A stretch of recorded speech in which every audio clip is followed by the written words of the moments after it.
Bismillahirrahmanirrahim. Assalamualaikum warahmatullahi wabarakatuh.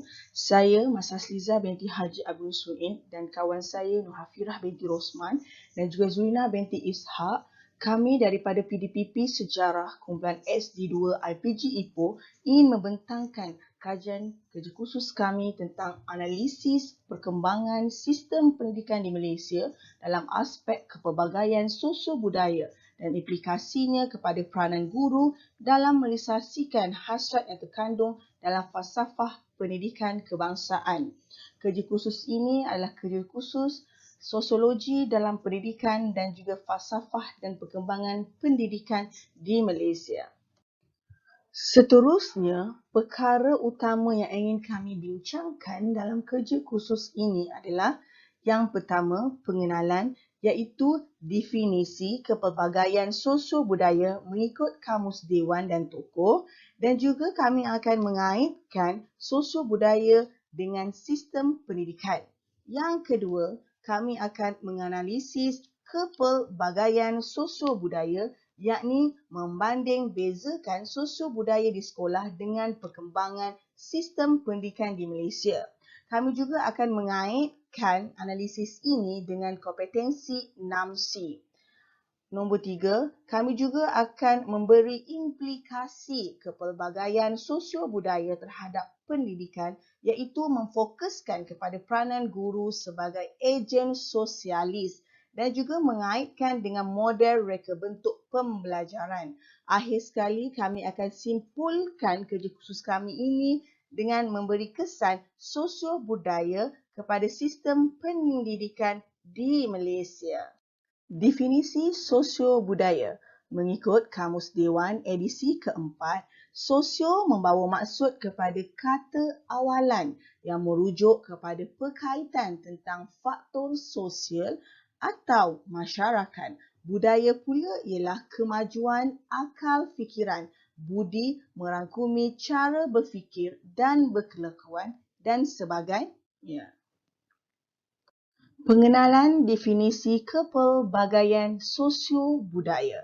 Kepelbagaian membawa maksud perihal berbagai jenis atau berlainan jenis. Menurut Kamus Dewan Bahasa edisi keempat, sosio-budaya membawa maksud kepada hubungan masyarakat dengan budaya seperti cara hidup, adat istiadat dan lain-lain. Menurut mantan Profesor Madya UiTM Dr. Muhammad Arsyad Haji Taib, memberi maksud sosio-budaya ialah amalan yang berupaya gaya hidup dan peradaban bagi sesuatu masyarakat lahir dari pegangan dan untuk memberi kepuasan dan merangsang pembangunan hidup masyarakat itu. Oleh itu boleh disimpulkan bahawasanya sosio-budaya ini dapat membawa kepada pelbagai jenis hubungan masyarakat dengan budaya. Pengenalan bagi analisis perkembangan sistem pendidikan di Malaysia dalam aspek kepelbagaian sosio-budaya ialah Malaysia merupakan sebuah negara yang mempunyai berbilang kaum seperti Melayu, Cina, India dan juga etnik seperti Bajau dan Kadasan Dusun dan juga mempunyai kepelbagaian budaya. Kemunculan daripada pelbagai kaum dan etnik ini, maka wujudnya kepelbagaian sosio-budaya yang terdapat di masyarakat yang berbeza-beza kerana diwarisi dari keluarga mereka sejak turun-temurun. Hal ini akan memberi kesan kepada negara dalam perkembangan negara terutamanya dalam sistem pendidikan.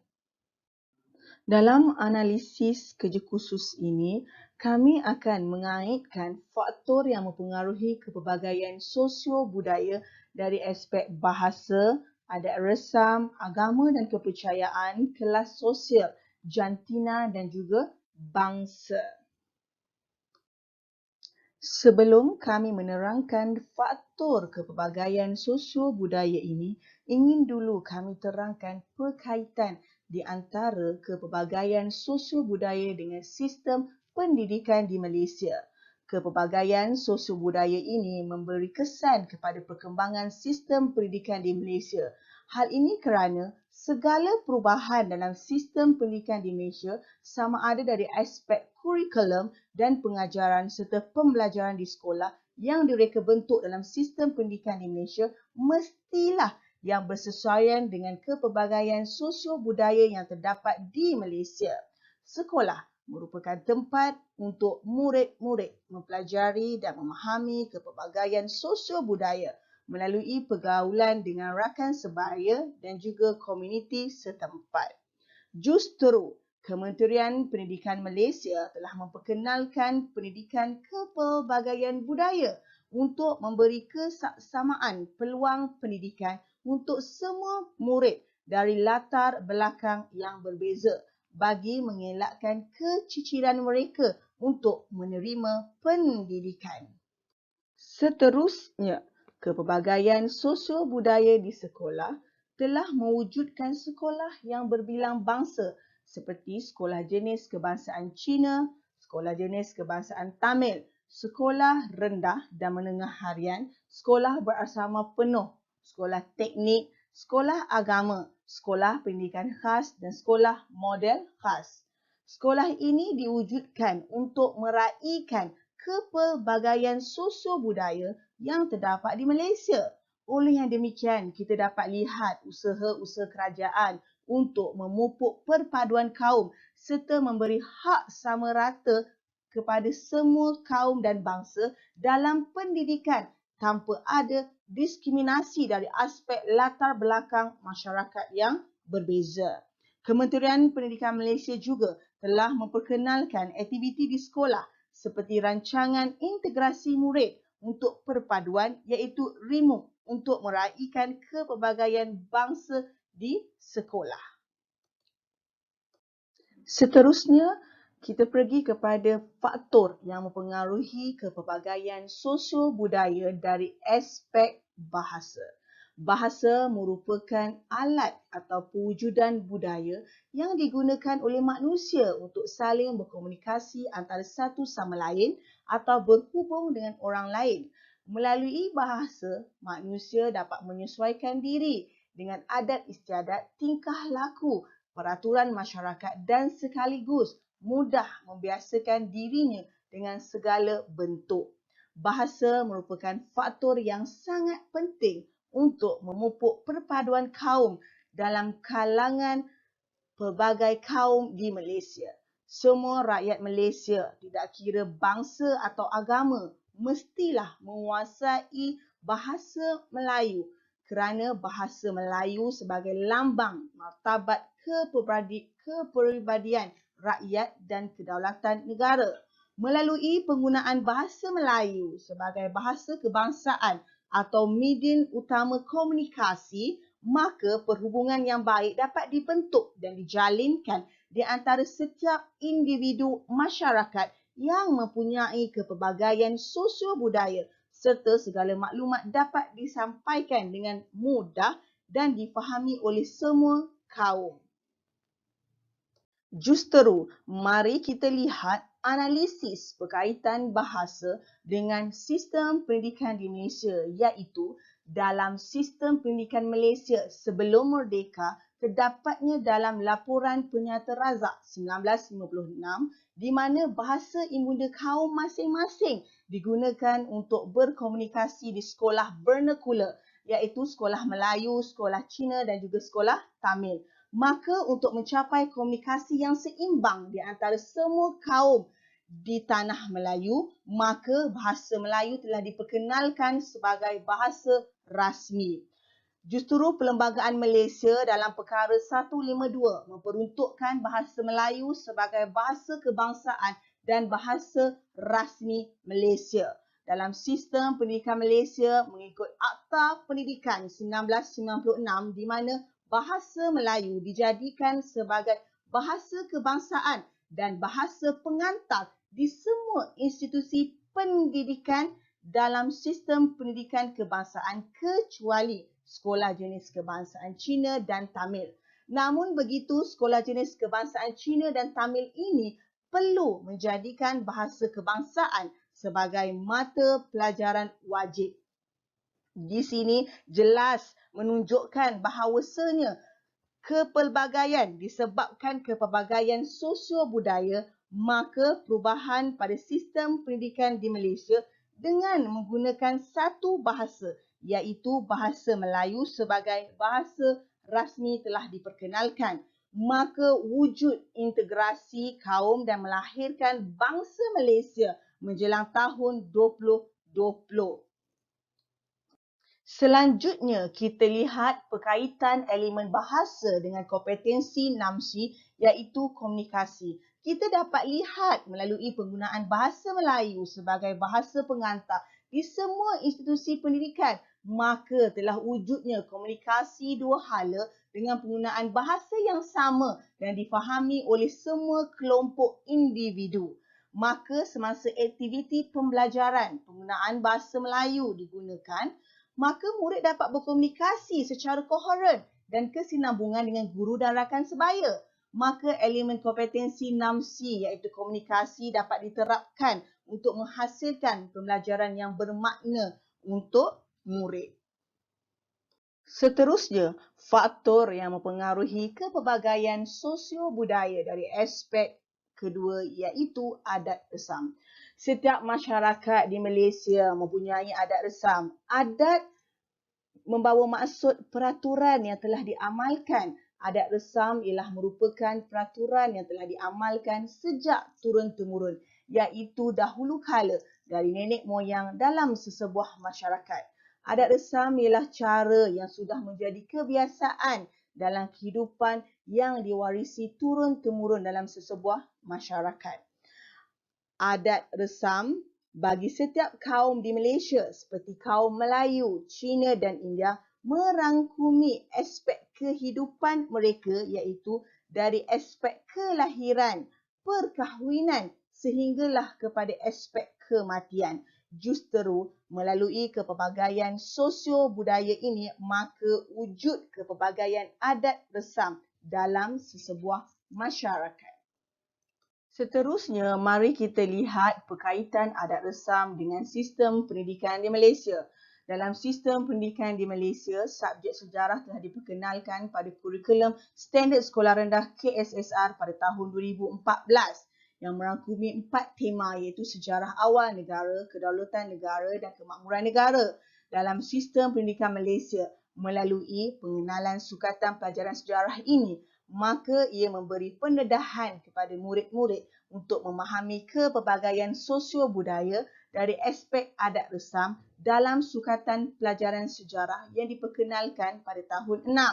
Di mana dalam sukatan pelajaran sejarah tahun 6 ini yang bertemakan kemakmuran negara kita, maka kita dapat lihat kepelbagaian sosio-budaya dari aspek adat resam pada unit 6 perayaan di Malaysia iaitu tentang amalan ketika menyambut perayaan mengikut adat resam kaum masing-masing. Di sini kita dapat lihat perkaitan adat resam dengan sistem pendidikan di Malaysia ialah di mana murid-murid didedahkan tentang adat kaum Melayu, Cina dan India semasa menyambut perayaan. Jelaslah menunjukkan bahawa disebabkan kepelbagaian sosio-budaya maka perubahan pada sistem pendidikan Malaysia dengan memperbaharui kurikulum bersepadu sekolah rendah KBSR, kajian tempatan kepada KSSR sejarah dengan memperkenalkan sukatan pelajaran sejarah tahun 6 untuk menendahkan tentang adat resam kepada murid di sekolah rendah. Hal ini dapat melahirkan warga negara yang sangat patriotik selaras dengan falsafah pendidikan kebangsaan, melahirkan modal insan yang seimbang berlandaskan rukun negara. Oleh yang demikian, kita dapat lihat perkaitan elemen adat resam dengan kompetensi NAMSI iaitu melalui pemikiran kritis. Melalui pembelajaran subjek sejarah di sekolah rendah, murid dapat mengetahui tentang adat resam kaum lain, maka ia dapat melahirkan pemikiran kritis tentang kepelbagaian sosio-budaya masyarakat Malaysia dan perkaitannya dengan sistem pendidikan. Murid boleh memberi pendapat mereka tentang topik yang dibincangkan. Hal ini sejajar dengan elemen kompetensi NAMSI, pemikiran kritis tentang menilai maklumat dan hujah yang relevan. Maka elemen kompetensi NAMSI iaitu komunikasi dapat diterapkan untuk menghasilkan pembelajaran yang bermakna untuk murid. Assalamualaikum, nama saya Nur Hafirah binti Osman. Saya akan membentangkan terlebih dahulu berkenaan dengan faktor yang mempengaruhi kepelbagaian sosial budaya dari aspek kelas sosial. Kelas sosial merujuk kepada satu sistem penyusunan taraf manusia berasaskan pewarisan kedudukan sosial. Penyusunan taraf manusia menyebabkan berlakunya proses membezakan individu-individu dalam masyarakat yang menyebabkan munculnya hierarki yang terdiri daripada lapisan yang berlainan kedudukan. Menurut Ting Hyuk-Pi 1979, golongan dalam kelas sosial berlainan mempunyai keistimewaan dan peluang hidup yang berlainan. Misalnya, kelas sosial yang berkedudukan tinggi memiliki banyak keistimewaan boleh didapati berbanding kelas sosial sebaliknya. Analisis berkaitan kelas sosial dengan sistem pendidikan. Kurikulum pendidikan untuk golongan elit zaman sebelum merdeka mengutamakan teori dan pengetahuan abstrak dan bukan pengetahuan yang lebih sesuai dan relevan kepada kehidupan pelajar setelah mereka lulus kelab. Contohnya, Kolej Melayu Kuala Kangsar merupakan kolej pendidikan elit untuk menampung anak-anak dari kelas sosial atasan dengan tujuan memberi latihan menjadi pemerintah. Bagi golongan bukan elit pada ketika itu, pendidikan mereka lebih kepada aspek kemahiran seperti bertukang, berkebun dan anyaman. Perspektif konflik melihat bahawa situasi yang terjadi pada era tersebut hanya untuk mengekalkan status quo golongan elit disebabkan golongan elit pada masa itu mempunyai sumber kewangan untuk mendapatkan pendidikan berbanding mereka yang tidak berkemampuan. Oleh itu, pendidikan pada zaman sebelum merdeka dilihatnya wujudnya penindasan. Kini, sistem pendidikan di Malaysia berada di bawah kawalan kerajaan pusat iaitu Kementerian Pendidikan Malaysia dengan matlamat menyamaratakan peluang pendidikan kepada setiap kelas sosial tanpa membezakannya. Oleh itu, segala dasar dan falsafah pendidikan, kandungan kurikulum dan pentadbiran adalah ditentukan oleh pihak berkuasa. Tiada perbezaan layanan kelas sosial dalam sistem pendidikan kerajaan kerana pendidikan yang diberikan adalah terbuka kepada semua golongan.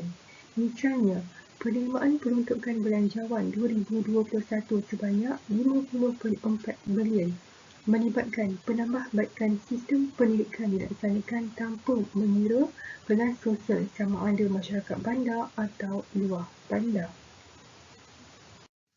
Kini, sistem pendidikan di Malaysia berada di bawah kawalan kerajaan pusat iaitu Kementerian Pendidikan Malaysia dengan matlamat menyamaratakan peluang pendidikan kepada setiap kelas sosial tanpa membezakannya.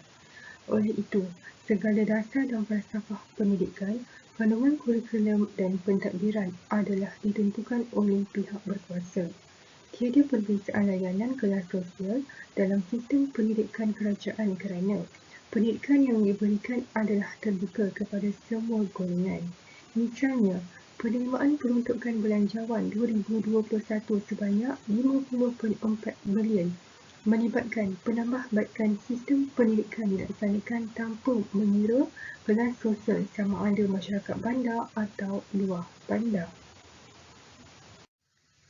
Aplikasi elemen kelas sosial dengan kompetensi 6C iaitu kolaboratif. Perbezaan kelas sosial dalam kalangan murid dengan murid yang lain menjadikan mereka bersatu di bawah elemen kolaboratif. Walaupun terdapat masyarakat daripada pelbagai golongan kelas sosial, tetapi pendidikan yang diterima adalah sama. Misalnya, dalam sesebuah sekolah, iaitu sekolah berasrama penuh, murid yang terdiri daripada kelas sosial atasan, pertengahan dan bawahan menjalinkan kolaboratif apabila bersatu di sekolah yang sama. Kolaboratif yang terbentuk ini dapat dilihat apabila mereka saling bergantung antara satu sama lain tanpa mengambil kira latar belakang kelas sosial masing-masing. Pembentukan ini menjadikan mereka mempunyai kemahiran sosial dan empati yang tinggi melintasi budaya dan berjaya membentuk hubungan yang positif dalam pasukan. Faktor yang mempengaruhi kepelbagaian sosial budaya dari aspek kepercayaan. Menurut Gardner 2006, kepercayaan bermaksud nilai, sikap, konsep, teori peribadi dan juga perspektif tentang sesuatu.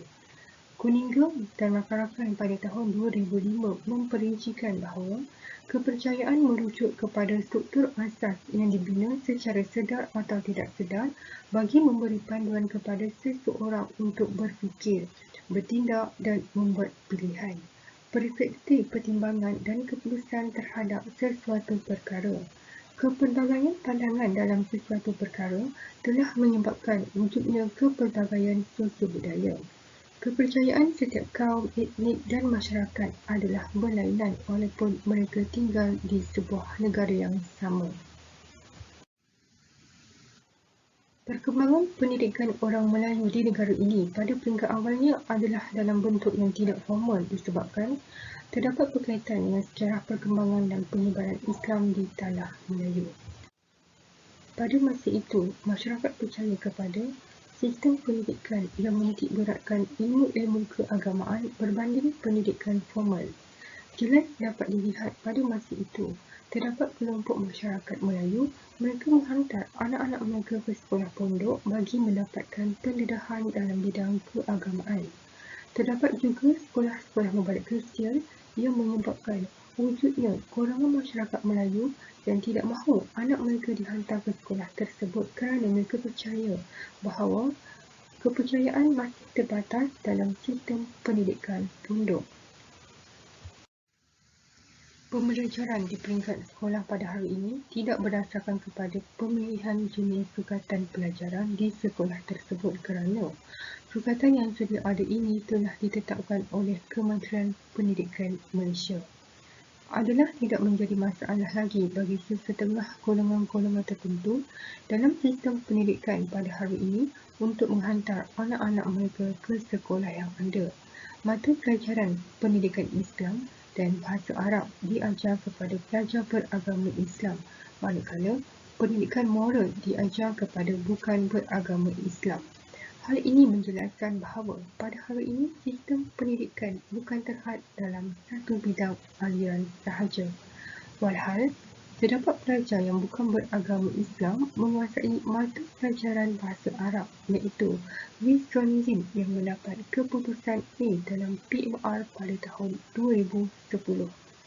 Ini membuktikan bahawa agama dan kepercayaan tidak lagi menjadi keterbatasan dalam menuntut ilmu. Aplikasi elemen agama dan kepercayaan dengan kompetensi 6C iaitu sahsiah. Kepelbagaian sosial budaya dari aspek agama dan kepercayaan membolehkan pembentukan sahsiah pelajar tidak terarah kepada ethnocentrism iaitu melihat agama dan kepercayaan orang lain lebih rendah berbanding agama dan kepercayaannya. Dapat dilihat dalam bilik darjah wujudnya pelbagai kaum yang memiliki agama dan kepercayaan berbeza menjadikan pelajar perlu menghormati antara satu sama lain. Misalnya, ketika bulan puasa di mana pelajar beragama Islam tidak boleh makan dan minum berbanding pelajar bukan beragama lain. Oleh itu, pelajar bukan Islam akan menghormati dengan tidak makan dan minum di hadapan mereka yang berpuasa. Hal ini menjadikan murid mahir mereka bentuk pengalaman pembelajaran baharu secara tidak langsung melalui kaedah belajar cara belajar. Assalamualaikum warahmatullahi wabarakatuh. Saya Zurina binti Ishak akan menuliskan perbentangan untuk faktor kelima yang mempengaruhi kepelbagaian sosial budaya dari aspek jantina.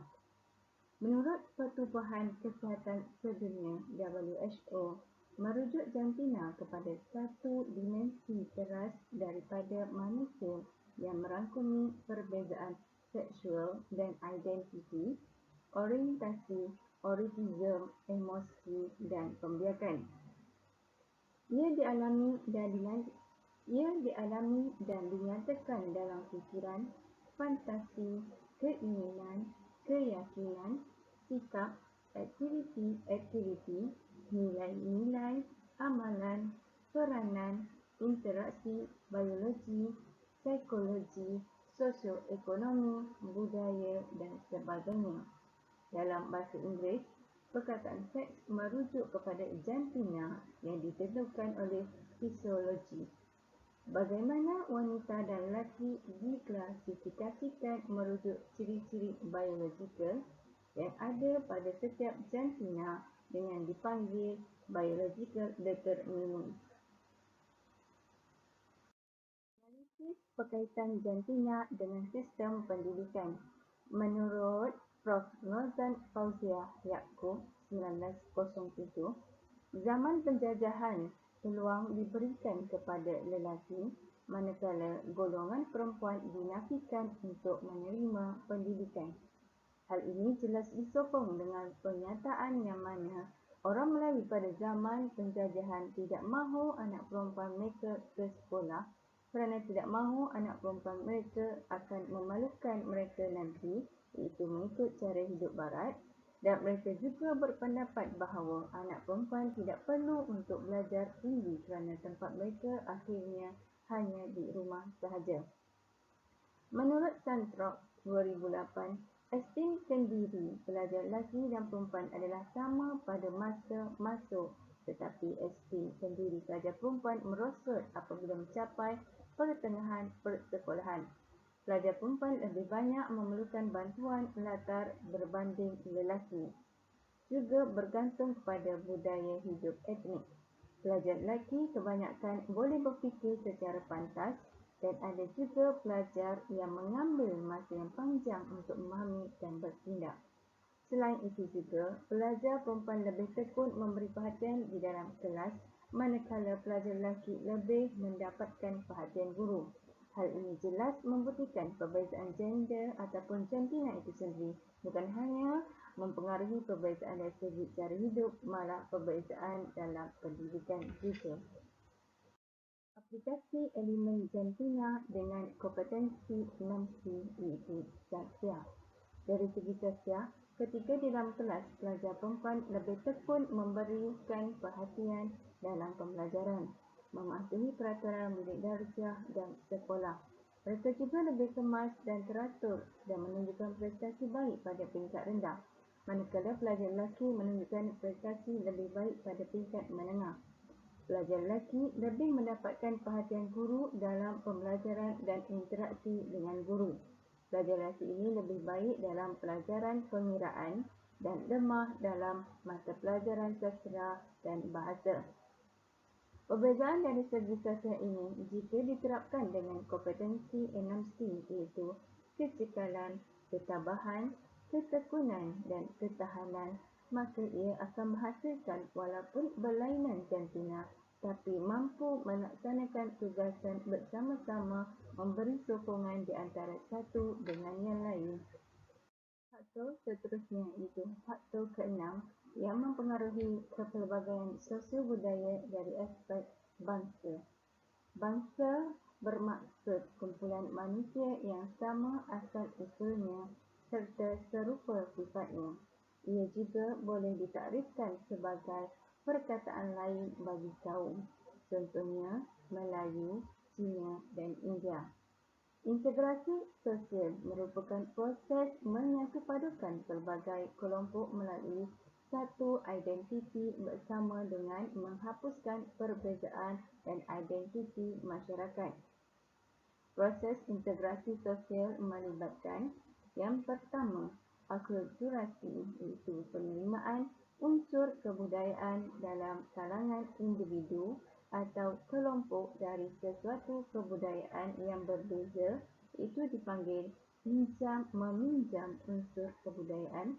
Yang kedua, asimilasi iaitu percantuman dan penyatuan antara kumpulan etnik yang berlainan budaya sehingga membentuk satu kelompok dengan kebudayaan dan identiti yang sama.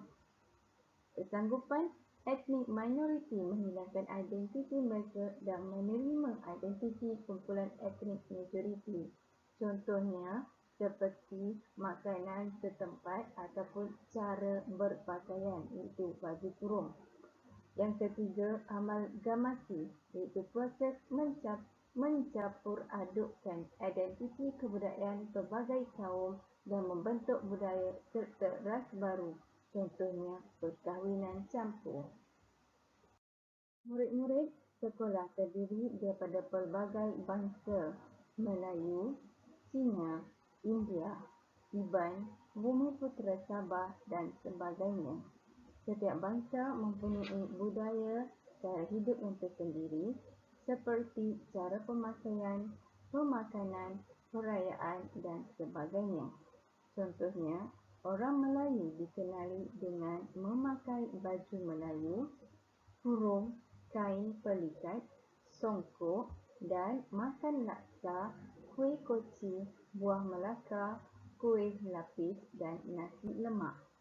Sementara kaum Cina pula memakai cheongsam, sampu dan makan kuih bakul, kuih bulan, pulut, nasi dan dimsum. Sementara kaum India pula memakai sari, serban, kurta dan dhoti. Orang India pula makan thosai, idli, muruku, appam, kesari dan ladu. Perkaitan bangsa dengan sistem pendidikan. Pada peringkat zaman penjajahan, sekolah Melayu, Cina dan India diwujudkan secara berasingan, yang mana sekolah Melayu diwujudkan oleh British, sekolah Cina diwujudkan oleh para pelombong Cina itu sendiri dan sekolah India diwujudkan oleh pemilik-pemilik ladang. Setiap sekolah menggunakan bahasa pengantar mengikut bangsa mereka dan kurikulum yang berbeza di antara satu sama lain. Telah timbul kesedaran untuk mewujudkan satu sistem sekolah. Wujud Laporan Razak 1956 yang mana meletakkan asas bagi perkembangan sistem pendidikan untuk memupuk perpaduan bangsa melalui sistem pembelajaran kebangsaan untuk semua. Pada tahun 1979, sekolah wawasan ini diwujudkan untuk menyatukan bangsa yang mana sekolah kebangsaan, sekolah jenis kebangsaan Cina dan sekolah jenis kebangsaan Tamil diletakkan pada satu tempat, yang mana ketiga-tiga sekolah ini menggunakan kemudahan fasiliti yang sama.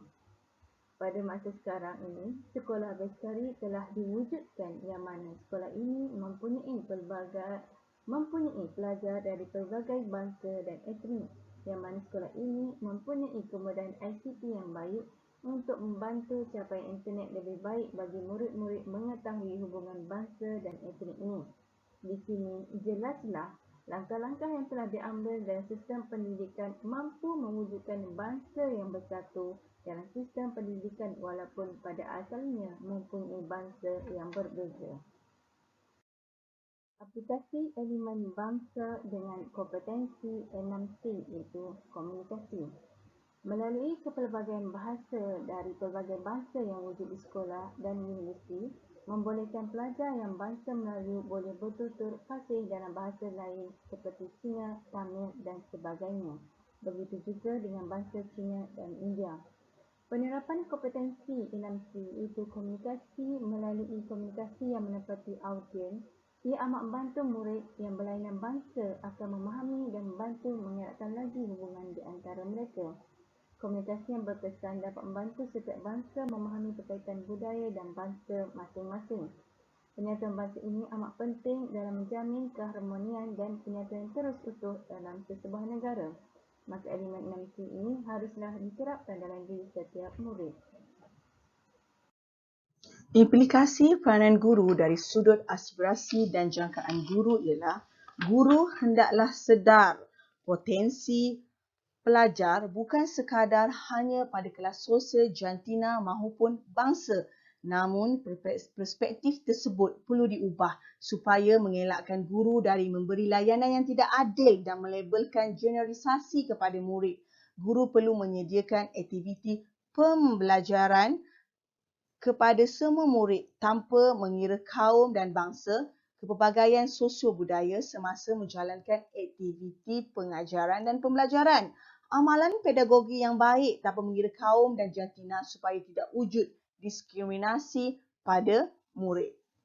Seterusnya, mari kita lihat aplikasi peranan guru dalam konteks model reka bentuk pembelajaran iaitu persekitaran pembelajaran. Oleh demikian, kita dapat lihat guru perlu merancang amalan pedagogi yang bermakna iaitu guru sebagai fasilitator dan pembelajaran mestilah berpusatkan murid dengan melibatkan semua murid tanpa mengira kaum, kelas sosial dan jantina selaras dengan model reka bentuk pembelajaran supaya dapat mewujudkan pembelajaran yang interaktif dan kondusif di dalam kelas kerana guru merupakan suri teladan, role model kepada anak murid dan perlu bersifat profesional dalam menjalankan amanah dan juga tanggungjawab kepada murid selaras dengan falsafah pendidikan Malaysia iaitu melahirkan individu yang memberi sumbangan kepada negara.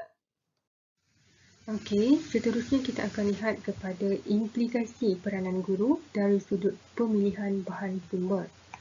Pemilihan bahan sumber dalam pengajaran dan pembelajaran PNP amat penting untuk menarik perhatian murid dan menjadikan pembelajaran mereka berharga. Guru perlu berhati-hati dalam memilih sumber pembelajaran yang sesuai supaya tidak menimbulkan isu sensitif disebabkan dalam sesebuah kelas itu terdapat perbezaan dari segi jantinah, agama dan kepercayaan bangsa dan kelas sosial. Penggunaan bahasa yang baik digunakan semasa PNP supaya tidak berunsur sensitif kaum dan etnik yang boleh membawa kepada salah faham. Sebagai guru, seharusnya guru perlu banyak membaca, membuat rujukan dan kajian untuk mendapatkan maklumat terlebih dahulu berkaitan latar belakang pelajar untuk memahami sosio-budaya pelajar. Hal ini kerana dapat membantu guru merancang dan pemilihan bahan sumber yang baik semasa PNP. Implikasi peranan guru dari sudut penerimaan layanan adil. Guru perlu memberi layanan yang adil kepada semua murid tanpa mengira latar belakang mereka dan ini bermaksud tiada unsur bias dilakukan oleh guru. Guru tidak seharusnya menggunakan maklumat latar belakang keluarga murid untuk mengesahkan generalisasi dan pelabelan yang telah dibuat. Contohnya, murid yang kehilangan ibu atau bapa atau kedua-duanya sekali dilihat mempunyai masalah dalam pembelajaran. Oleh itu, guru seharusnya menggunakan maklumat latar belakang keluarga murid untuk memahami tingkah laku dan perasaan murid yang dipengaruhi oleh persekitaran kerana kurang kasih sayang.